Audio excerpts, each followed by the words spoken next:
So in this example, if the cosine of an angle is 4/7 and the sine of an angle is negative, I'm interested in finding the tangent of this angle. Now, in order for us to do so, my first recommendation anytime you work with a problem like this is going to be draw the angle in the appropriate quadrant. So first thing I'm going to do is use our little symbol from the last video, ASTC. We're told that the cosine is positive, which means that we can limit ourselves to either quadrant 1 or quadrant 4.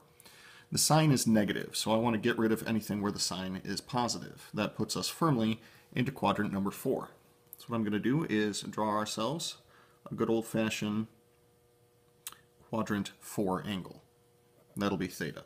I'm not interested in the measure of theta, I'm simply interested in drawing it in the appropriate quadrant. Now, we know that the cosine of this angle is going to be 4/7. Cosine is referring to the adjacent side over the hypotenuse, so I can label those two sides. Once you have two sides of a right triangle, next question obviously to ask is, what do you want for Christmas? And the correct answer is the Pythagorean theorem. So we'll label this as a squared plus b squared is equal to r squared. A squared would be equal to 4 squared. B is what we're trying to figure out.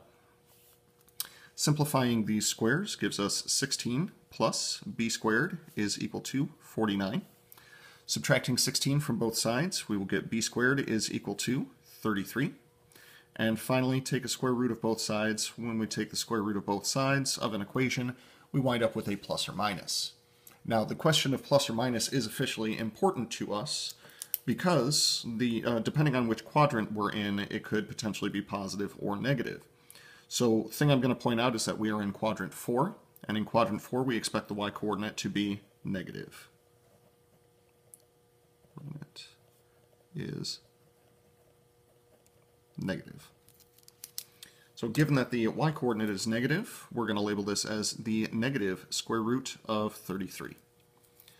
Once you have everything labeled in your triangle, go ahead and say, what were we actually trying to find here? We were trying to find the tangent of theta. Tangent of theta, according to SOHCAHTOA, would be the opposite over the adjacent. Opposite side is now negative square root of 33, and the adjacent side is 4. That will serve as our final answer.